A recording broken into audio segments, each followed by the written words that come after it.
I see is the battle, you see my victory.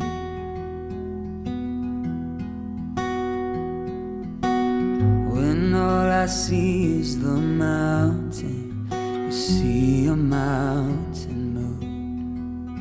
And as I walk through the shadow, your love surrounds me.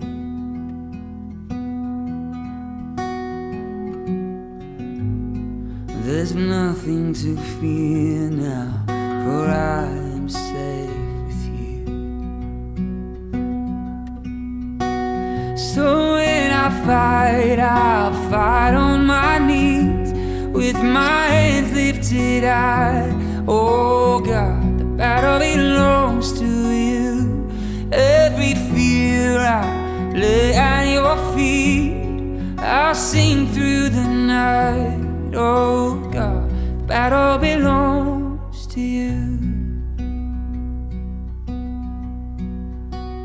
Belongs to you.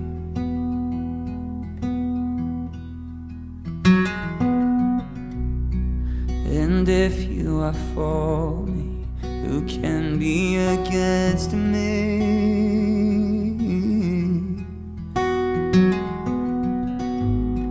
For Jesus, there's nothing impossible for you.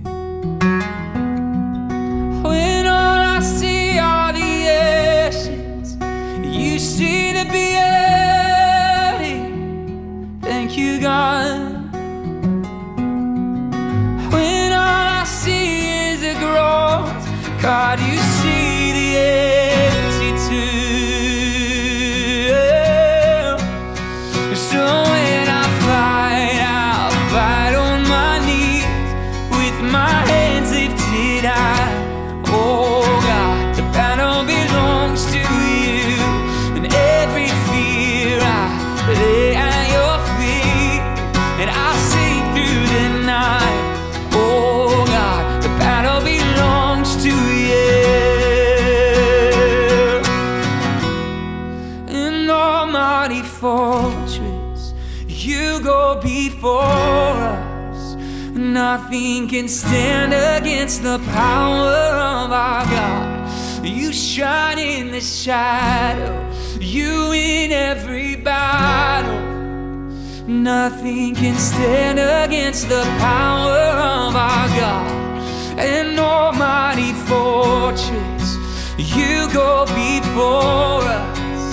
Nothing can stand against the power of our God. You shine in the shadow, you win every battle. Nothing can stand against the power of our God. An almighty fortress, you go before us. Nothing can stand against the power of our God. You shine in the shadow, you win every battle. Nothing can stand against the power of our God. So when I fight, I'll fight on my knees, with my hands lifted high. Oh God, the battle belongs to you. And every fear I lay at your feet, and I'll sing through the night. Oh God, the battle belongs to you. And oh God, the battle belongs to you. And oh God, the battle belongs to you.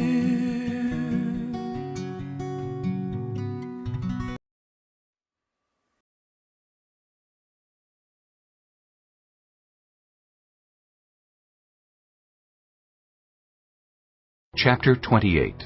Have Aaron, your brother, brought to you from among the Israelites, along with his sons Nadab and Abihu, Eleazar and Ithamar, so they may serve me as priests.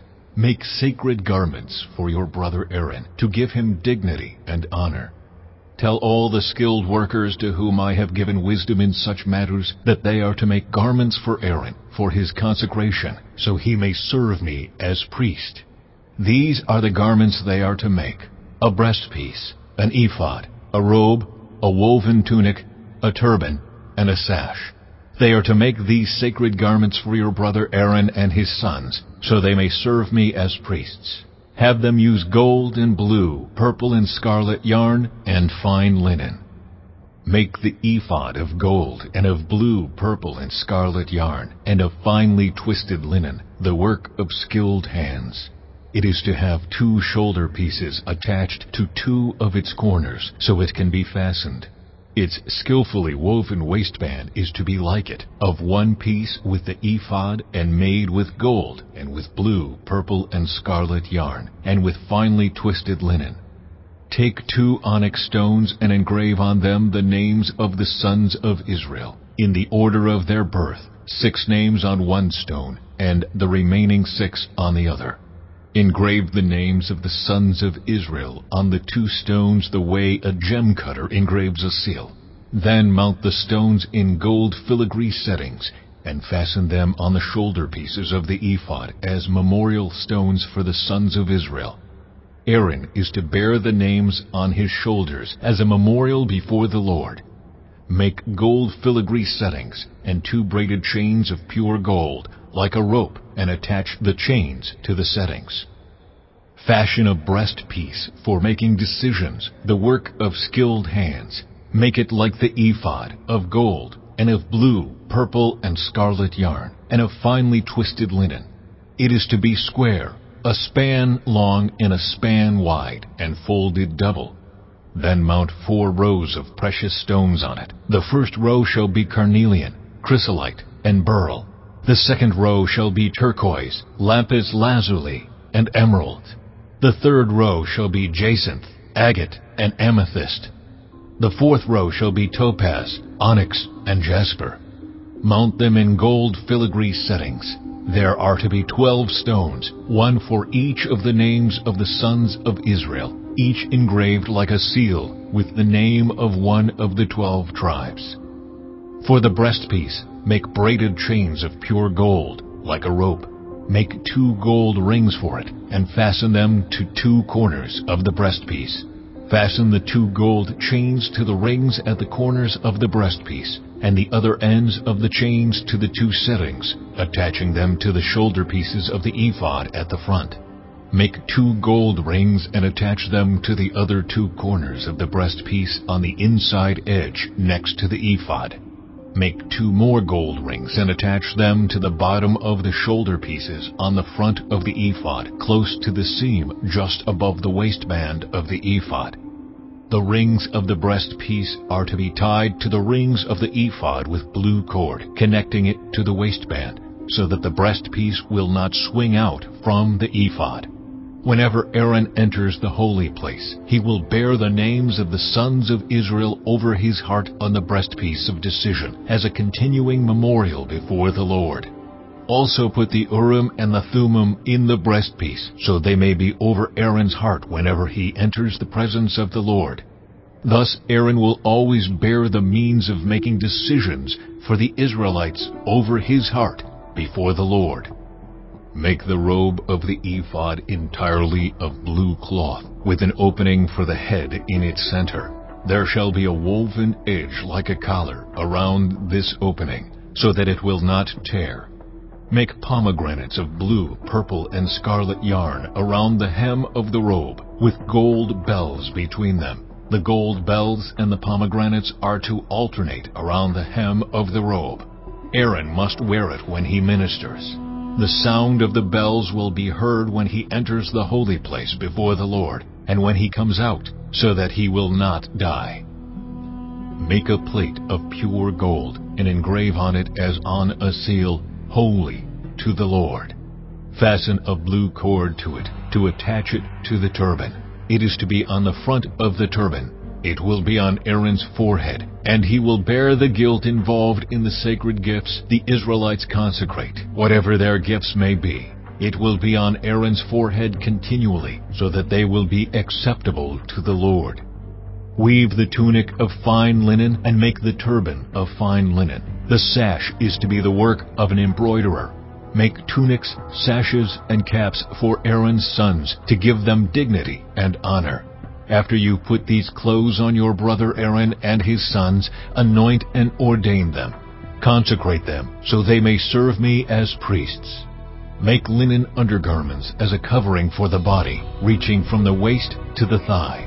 Aaron and his sons must wear them whenever they enter the tent of meeting or approach the altar to minister in the holy place, so that they will not incur guilt and die. This is to be a lasting ordinance for Aaron and his descendants. Chapter 29. This is what you are to do to consecrate them, so they may serve me as priests.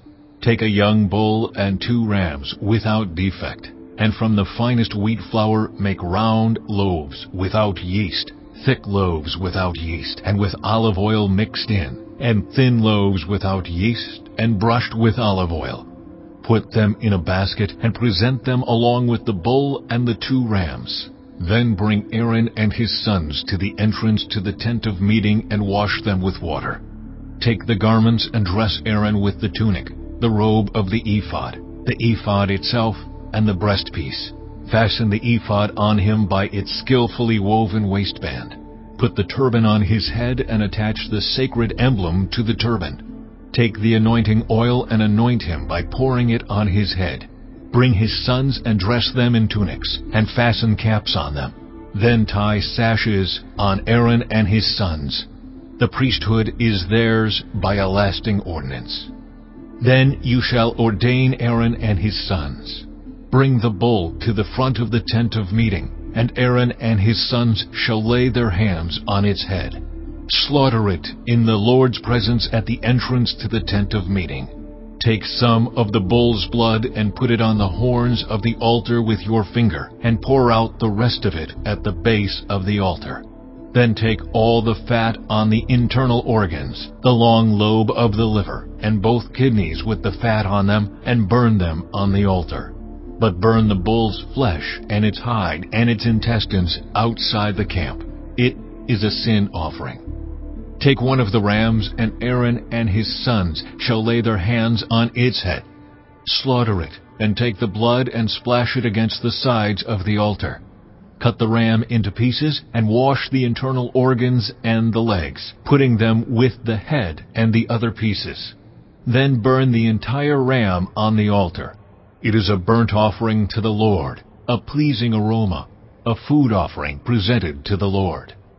Take the other ram, and Aaron and his sons shall lay their hands on its head. Slaughter it. Take some of its blood and put it on the lobes of the right ears of Aaron and his sons, on the thumbs of their right hands, and on the big toes of their right feet. Then splash blood against the sides of the altar. And take some blood from the altar and some of the anointing oil, and sprinkle it on Aaron and his garments, and on his sons and their garments. Then he and his sons and their garments will be consecrated. Take from this ram the fat tail, the fat on the internal organs, the long lobe of the liver, both kidneys with the fat on them, and the right thigh. This is the ram for the ordination. From the basket of bread made without yeast, which is before the Lord, take 1 round loaf, 1 thick loaf with olive oil mixed in, and 1 thin loaf. Put all these in the hands of Aaron and his sons, and have them wave them before the Lord as a wave offering. Then take them from their hands and burn them on the altar, along with the burnt offering for a pleasing aroma to the Lord, a food offering presented to the Lord. After you take the breast of the ram for Aaron's ordination, wave it before the Lord as a wave offering, and it will be your share. Consecrate those parts of the ordination ram that belong to Aaron and his sons, the breast that was waved and the thigh that was presented. This is always to be the perpetual share from the Israelites for Aaron and his sons. It is the contribution the Israelites are to make to the Lord from their fellowship offerings. Aaron's sacred garments will belong to his descendants so that they can be anointed and ordained in them. The son who succeeds him as priest and comes to the tent of meeting to minister in the holy place is to wear them 7 days. Take the ram for the ordination and cook the meat in a sacred place. At the entrance to the tent of meeting, Aaron and his sons are to eat the meat of the ram and the bread that is in the basket. They are to eat these offerings by which atonement was made for their ordination and consecration. But no one else may eat them, because they are sacred. And if any of the meat of the ordination ram or any bread is left over till morning, burn it up. It must not be eaten, because it is sacred. Do for Aaron and his sons everything I have commanded you, taking 7 days to ordain them. Sacrifice a bull each day as a sin offering to make atonement. Purify the altar by making atonement for it, and anoint it to consecrate it. For 7 days make atonement for the altar and consecrate it. Then the altar will be most holy, and whatever touches it will be holy. This is what you are to offer on the altar regularly each day: 2 lambs a year old. Offer one in the morning and the other at twilight. With the first lamb offer 1/10 of an ephah of the finest flour mixed with 1/4 of a hin of oil from pressed olives, and 1/4 of a hin of wine as a drink offering. Sacrifice the other lamb at twilight with the same grain offering and its drink offering as in the morning, a pleasing aroma, a food offering presented to the Lord. For the generations to come, this burnt offering is to be made regularly at the entrance to the tent of meeting before the Lord. There I will meet you and speak to you. There also I will meet with the Israelites, and the place will be consecrated by my glory. So I will consecrate the tent of meeting and the altar, and will consecrate Aaron and his sons to serve me as priests. Then I will dwell among the Israelites and be their God. They will know that I am the Lord their God, who brought them out of Egypt so that I might dwell among them. I am the Lord their God.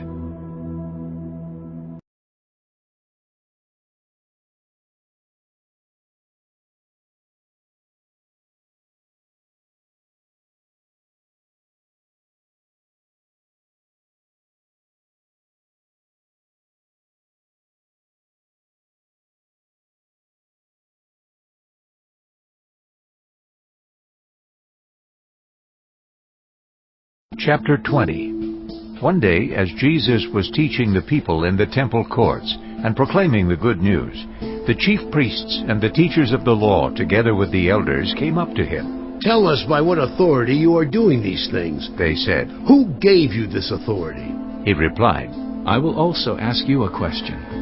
Tell me, John's baptism, was it from heaven or of human origin? They discussed it among themselves and said, "If we say from heaven, he will ask, why didn't you believe him? But if we say of human origin, all the people will stone us, because they are persuaded that John was a prophet." So they answered, "We don't know where it was from." Jesus said, Neither will I tell you by what authority I am doing these things. He went on to tell the people this parable. A man planted a vineyard, rented it to some farmers, and went away for a long time.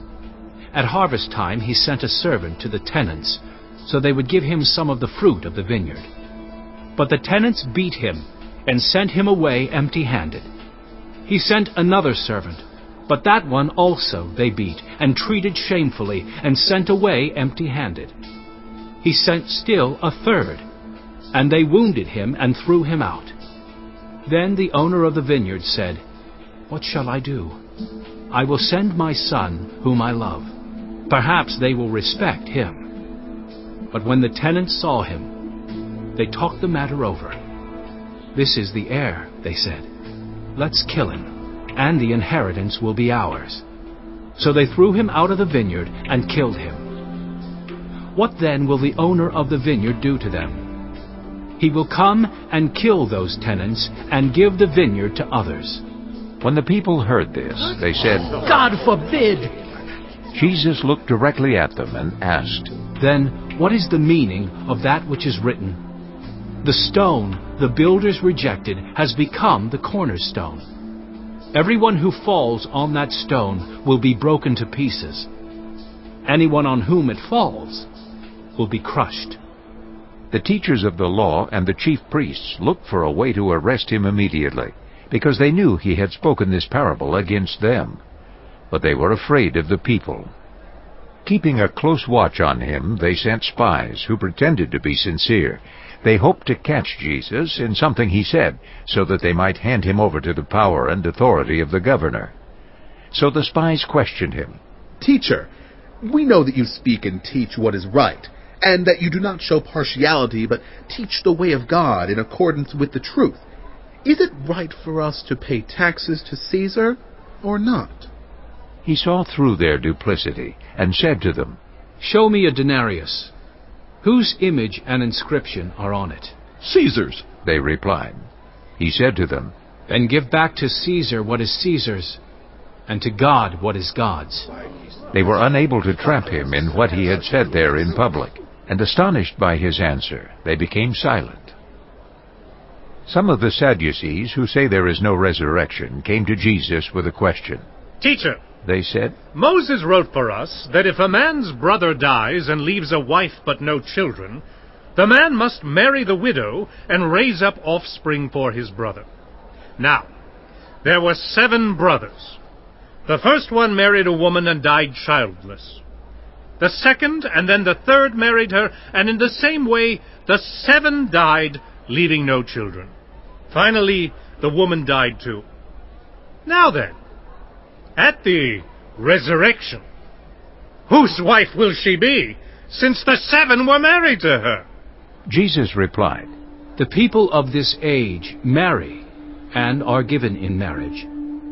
But those who are considered worthy of taking part in the age to come and in the resurrection from the dead will neither marry nor be given in marriage.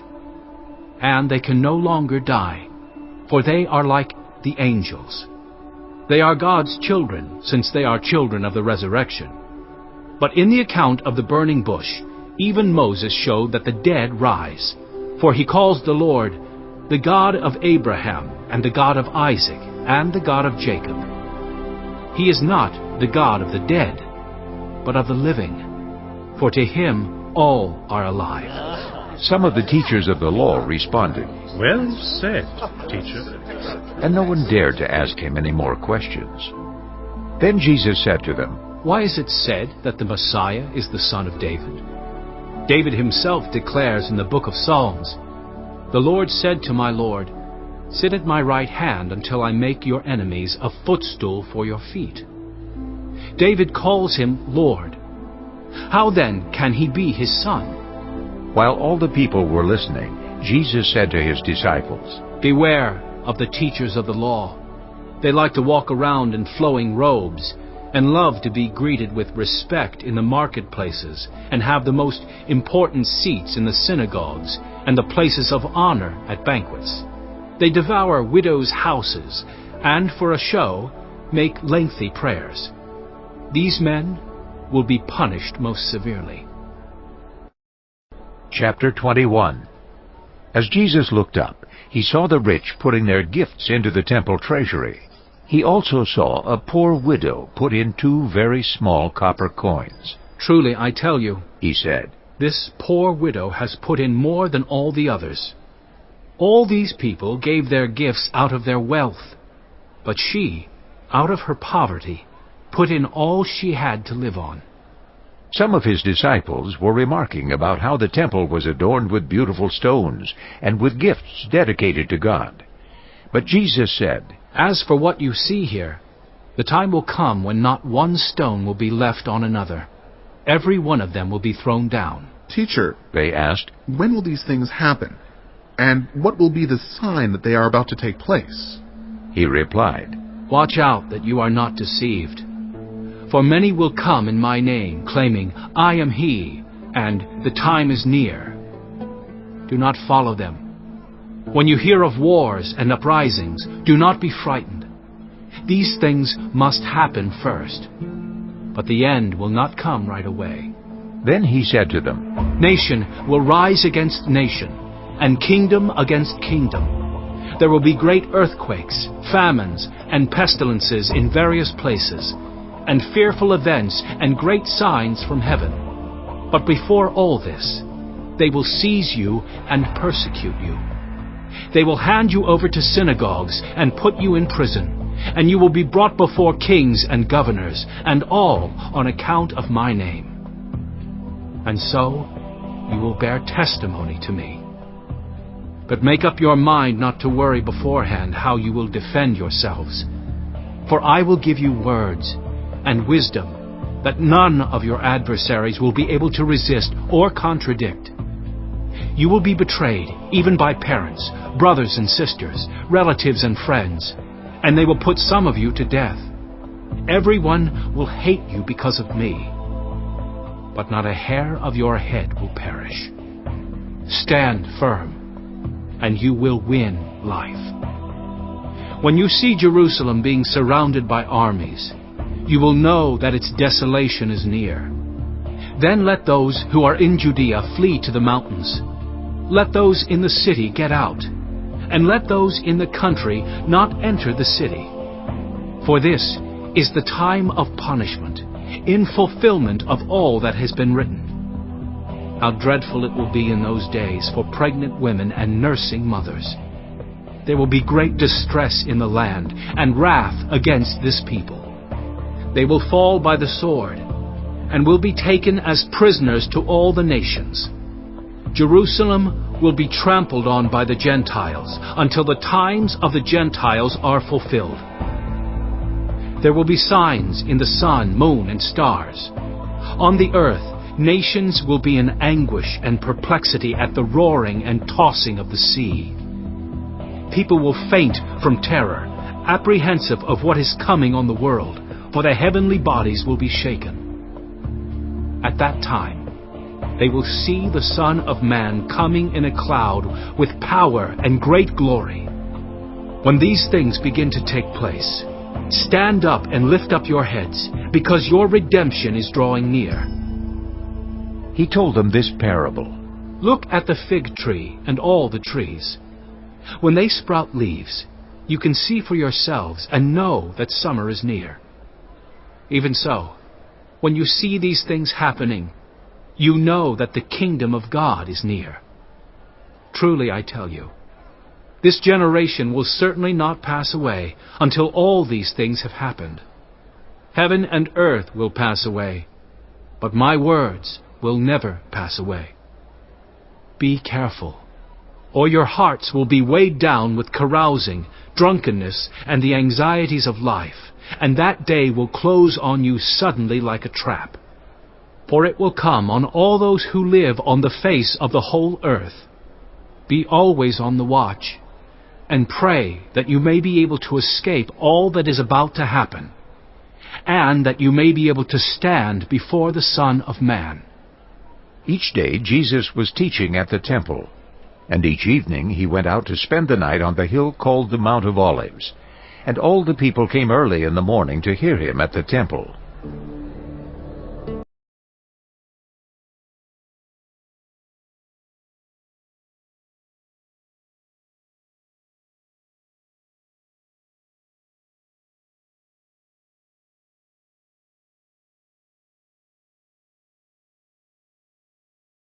Psalm 74, a Maskil of Asaph. O God, why have you rejected us forever? Why does your anger smolder against the sheep of your pasture? Remember the nation you purchased long ago, the people of your inheritance whom you redeemed, Mount Zion, where you dwelt. Turn your steps toward these everlasting ruins, all this destruction the enemy has brought on the sanctuary. Your foes roared in the place where you met with us. They set up their standards as signs. They behaved like men wielding axes to cut through a thicket of trees. They smashed all the carved paneling with their axes and hatchets. They burned your sanctuary to the ground. They defiled the dwelling place of your name. They said in their hearts, "We will crush them completely." They burned every place where God was worshipped in the land. We are given no signs from God. No prophets are left, and none of us knows how long this will be. How long will the enemy mock you, God? Will the foe revile your name forever? Why do you hold back your hand, your right hand? Take it from the folds of your garment and destroy them. But God is my king from long ago. He brings salvation on the earth. It was you who split open the sea by your power. You broke the heads of the monster in the waters. It was you who crushed the heads of Leviathan and gave it as food to the creatures of the desert. It was you who opened up springs and streams. You dried up the ever-flowing rivers. The day is yours, and yours also the night. You established the sun and moon. It was you who set all the boundaries of the earth. You made both summer and winter. Remember how the enemy has mocked you, Lord, how foolish people have reviled your name. Do not hand over the life of your dove to wild beasts. Do not forget the lives of your afflicted people forever. Have regard for your covenant, because haunts of violence fill the dark places of the land. Do not let the oppressed retreat in disgrace. May the poor and needy praise your name. Rise up, O God, and defend your cause. Remember how fools mock you all day long. Do not ignore the clamor of your adversaries, the uproar of your enemies, which rises continually. Psalm 75, for the director of music, to the tune of Do Not Destroy, a psalm of Asaph, a song. We praise you, God. We praise you, for your name is near. People tell of your wonderful deeds. You say, I choose the appointed time. It is I who judge with equity. When the earth and all its people quake, it is I who hold its pillars firm. To the arrogant I say, boast no more. And to the wicked, do not lift up your horns. Do not lift your horns against heaven.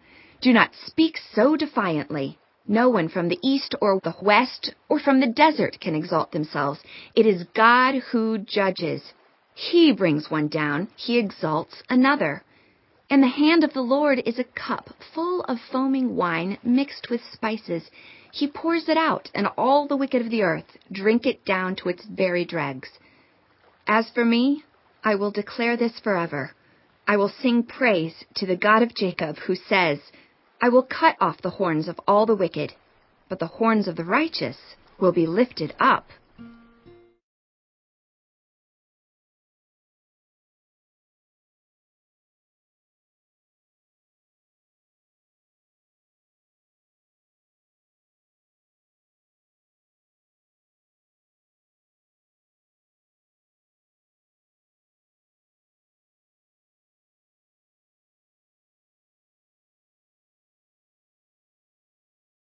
Chapter 6.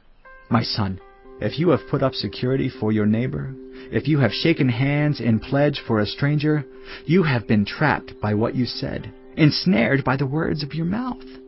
So do this, my son, to free yourself. Since you have fallen into your neighbor's hands, go to the point of exhaustion and give your neighbor no rest. Allow no sleep to your eyes, no slumber to your eyelids. Free yourself like a gazelle from the hand of the hunter, like a bird from the snare of the fowler. Go to the ant, you sluggard, consider its ways and be wise. It has no commander, no overseer or ruler, yet it stores its provisions in summer and gathers its food at harvest. How long will you lie there, you sluggard? When will you get up from your sleep? A little sleep, a little slumber, a little folding of the hands to rest, and poverty will come on you like a thief, and scarcity like an armed man. A troublemaker and a villain, who goes about with a corrupt mouth, who winks maliciously with his eye, signals with his feet, and motions with his fingers, who plots evil with deceit in his heart, he always stirs up conflict. Therefore disaster will overtake him in an instant. He will suddenly be destroyed without remedy. There are 6 things the Lord hates, 7 that are detestable to him: haughty eyes, a lying tongue, hands that shed innocent blood, a heart that devises wicked schemes, feet that are quick to rush into evil, a false witness who pours out lies, and a person who stirs up conflict in the community. My son, keep your father's command and do not forsake your mother's teaching. Bind them always on your heart. Fasten them around your neck. When you walk, they will guide you. When you sleep, they will watch over you. When you awake, they will speak to you. For this command is a lamp, this teaching is a light, and correction and instruction are the way to life, keeping you from your neighbor's wife, from the smooth talk of a wayward woman. Do not lust in your heart after her beauty, or let her captivate you with her eyes. For a prostitute can be had for a loaf of bread, but another man's wife preys on your very life. Can a man scoop fire into his lap without his clothes being burned? Can a man walk on hot coals without his feet being scorched? So is he who sleeps with another man's wife. No one who touches her will go unpunished. People do not despise a thief if he steals to satisfy his hunger when he is starving. Yet if he is caught, he must pay sevenfold, though it cost him all the wealth of his house. But a man who commits adultery has no sense. Whoever does so destroys himself. Blows and disgrace are his lot, and his shame will never be wiped away. For jealousy arouses a husband's fury, and he will show no mercy when he takes revenge. He will not accept any compensation. He will refuse a bribe, however great it is.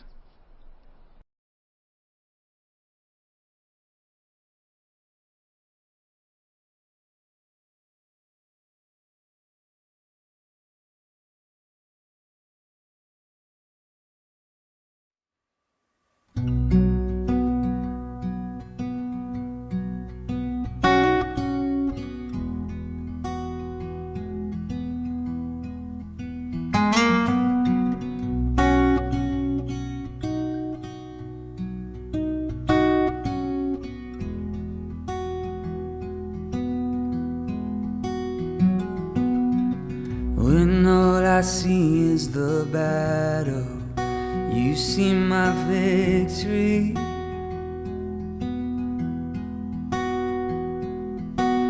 When all I see is the mountain, you see a mountain move. And as I walk through the shadow, your love surrounds me.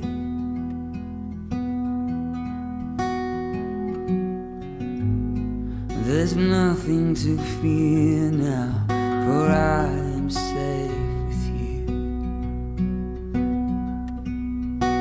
So when I fight, I'll fight on my knees, with my hands lifted high.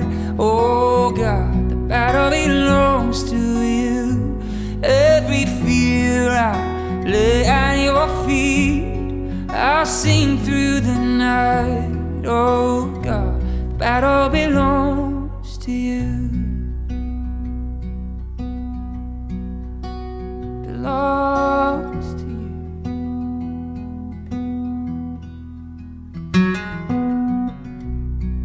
And if you are for me, who can be against me?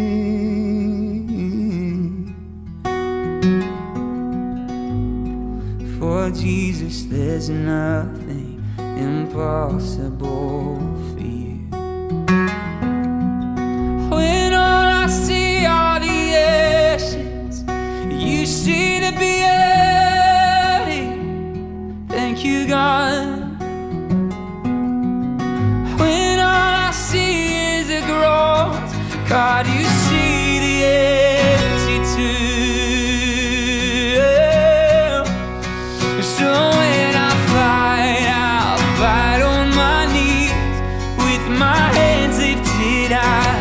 Oh God, the battle belongs to you.